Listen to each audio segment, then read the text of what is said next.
अनार के पौधे में देखो कितनी मेरी कली आ रही है, कलियों से लदा हुआ है। ये देखिए, अब इस अनार के पौधे को लगे हुए 4 साल हो गया है।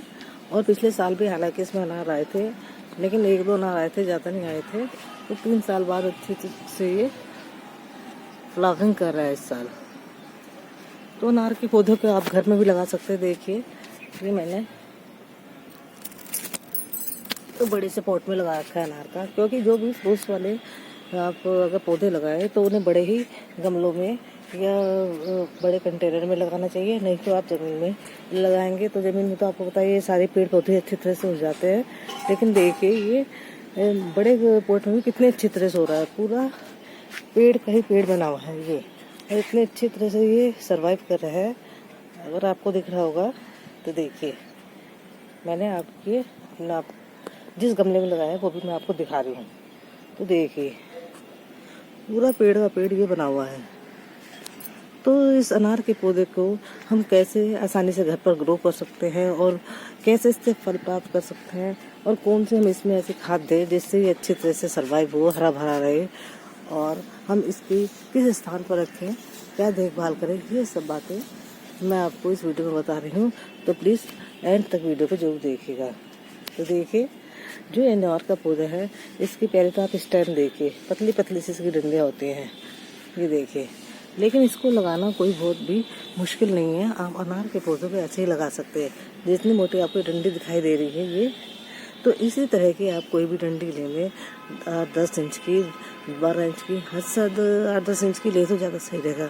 तो उसे इस तरह से कट कर दें।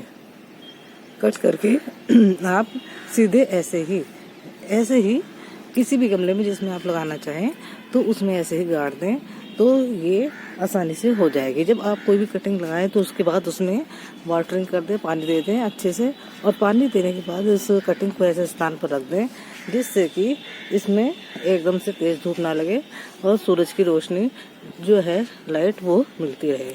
तो ऐसे स्थान पर आप कटिंग लगाने के बाद रख दें और समय समय में पानी देते रहें। जिस भी पॉट में लगाएं उसमें मॉइस्चर बना रहना चाहिए, नमी बनी रहनी चाहिए। ऐसा ना हो कि आप वो गमला जिसमें आप ये कटिंग लगाएं वो सूखा हो, किसी दिन पानी दे दें, किसी दिन नहीं, ऐसा नहीं। हाँ, नमी हमेशा बनी रहनी चाहिए। तो इस तरह इसे कटिंग लगा के रख दें, और उसके बाद इसे मैंने स्थान बता दिया है। और ऐसी मिट्टी में, हाँ, ऐसी मिट्टी में लगाएं। अगर शुरू में ही आप ऐसी मिट्टी तैयार कर देंगे इसके फल वाले पौधे के लिए जिसमें खाद मिली हो, तो मैं तो ऐसे करती हूँ, बाहर से कोई खाद नहीं लेती हूँ, अपनी देसी खाद जो घर में बनाती हूँ उससे ही मिट्टी तैयार कर देती हूँ। लेकिन अगर आप ऐसे नहीं कर सकते तो आप ऐसे भी कर सकते हैं कि जैसे मिट्टी ले पहले, उसमें से थोड़ी गमले की मिट्टी जैसे आधा गमला मिट्टी हो गई, आधे से भी कम, उसमें थोड़ा सा वर्मी कंपोस्ट डाल दें और थोड़ा आप रेत वगैरह मिला दें, तो काफ़ी अच्छी मिट्टी बन जाएगी। और उसी में आप इस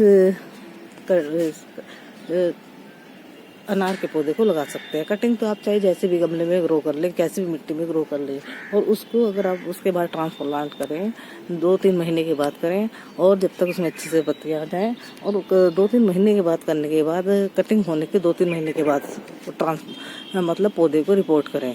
ऐसे नहीं है कि आप कटिंग हुई और आप तुरंत कर दें, तो क्या इससे जड़ मरने का डर रहता है पौधे की। तो अगर आप 3 महीने के बाद किसी भी जो कटिंग लगाई है उसे बड़े गमले में अगर रिपोर्ट करेंगे तो ज़्यादा सही रहता है। तो इसी तरह आपको करना चाहिए। और इसकी केयर के लिए तो आपको विशेष ध्यान रखना है, क्योंकि आपको पता ही है ये फलों वाला पौधा है। अगर आपको इससे अच्छे से फल लेने हैं तो इसका बहुत केयर का आपको ध्यान रखना चाहिए पड़ेगा।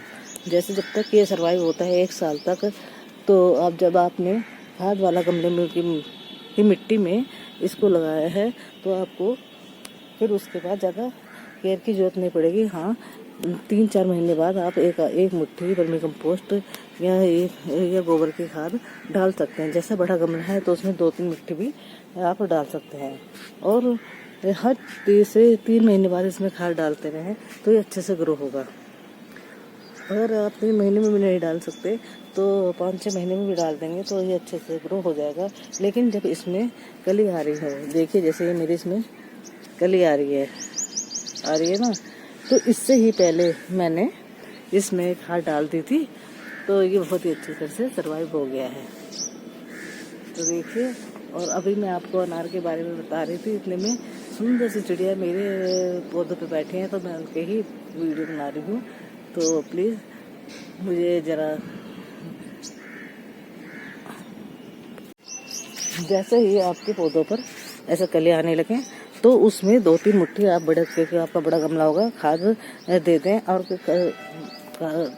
मतलब आपको कैसे पता चलेगा कि आपको गमले में कलियाँ कब आएंगी। लेकिन ये है कि फिर भी आप, जैसे अब ये मार्च चल रहा है, तो आप जनवरी का महीना ऐसा होता है जब सारे ही पेड़ पौधों की पत्तियां जो है जनवरी फरवरी में झड़ने लगती है, नई नई ब्रांचेस आती हैं और नई नई उसमें आपको पत्तियां निकलती हैं। तो उसी टाइम आपको जनवरी के महीने में या फरवरी के महीने में जो है पौधे की कटिंग करके, जैसे ये अनार का भी पौधा है, 1 साल में आपको काफ़ी बड़ा हो जाएगा, तो हल्की हल्की इसके ऊपर से ऐसे ऊपर से कटिंग कर दे। और कटिंग करने के बाद उस टाइम आप इसमें थोड़ी थोड़ी आसपास मिट्टी की निराई गुड़ाई करने के बाद, मतलब मिट्टी को थोड़ी आसपास पौधे के थोड़ी थोड़ी खुदाई कर दें और उसके बाद इसमें खाद दे दें 2-3 मुट्ठी। तो इस तरह आपको, अगर अपने इस पौधे को बहुत ही अच्छी तरह से ग्रो करना है, इससे फल लेने हैं, तो इसमें आपको खाद समय समय पर देनी ही पड़ेगी अनार के पौधे में। तो आप इस तरह इसमें खाद देंगे तो बहुत ही अच्छी तरह से ये फ्रूटिंग करेगा। आपको गमले में ही काफ़ी अनार भी इससे मिलेंगे। तो देखिए, मैं बता रही हूँ, जैसे कि मेरे यहाँ पिछले साल तो 2-3 अनार आए तो काफ़ी थे, लेकिन यही है ना कि यहाँ बंदर वगैरह आते हैं तो तोड़ देते हैं। और हाँ, एक विशेष बात ध्यान रखने की यही भी है, जब इसमें फ्रूटिंग हो, जैसे अब इसमें ये कलियाँ आ रही हैं, तो हम पानी दें, लेकिन इतना ज़्यादा पानी ना दें। उस टाइम जिस टाइम इसमें मतलब कलियाँ बने और फल आए, तो उस टाइम पानी तो डेली देना चाहिए, लेकिन इतना ज़्यादा नहीं देना चाहिए, थोड़ा मतलब लिमिट में दे, बहुत अधिक पानी से में ना भरे। और इसे, जो अनार के पौधे को हो, आप ऐसे स्थान पर रखें जहाँ धूप आती हो। देखिए, मैंने छत पर रखे हैं, पूरे दिन की धूप इस पर आती है। कम से कम आप ऐसे स्थान पर रखें जहाँ 6-7 घंटे की धूप आसानी से इस पौधे को मिले। अगर आप धूप में रखेंगे, क्योंकि फलों वाला पौधा है, तो इसे अच्छी तरह से हवा, पानी, धूप अच्छी तरह से मिलेगा, जो कि पेड़ पौधों के लिए बहुत ही ज़रूरी होता है। तो ये आपके यहाँ बहुत अच्छी तरह से सर्वाइव करेगा। तो देखिए, मैंने ये सारी बातें आपको कैसे ग्रो करें और किस स्थान पर रखें, कैसा खाद पानी दें, ये सब इस अनार के पौधे के बारे में बता दी हैं। तो अगर आप इसी तरह से अनार का पौधा अपने घर पर लगाकर इस पौधे का इस देखिए आसानी से लगा सकते हैं। तो आप इससे भी एक बार ज़रूर ट्राई करें, आसानी से हो जाता है, घर पर ही आसानी से कटिंग से ग्रो हो जाता है। और कटिंग से ही आपको पौधों को लगाना चाहिए, अगर उससे आपको अच्छे फल फूल लेने हैं तो, और जल्दी, क्योंकि कटिंग से लगाते हैं तो बहुत जल्दी से फल और फूल पौधे में आते हैं। तो बस सारी जानकारी मैंने इस पौधे के बारे में दे दी है। अगर कुछ रह गया हो तो कमेंट करें, और प्लीज़ मेरे चैनल को सब्सक्राइब करें, लाइक करें, शेयर और कमेंट भी ज़रूर करें। Thank you.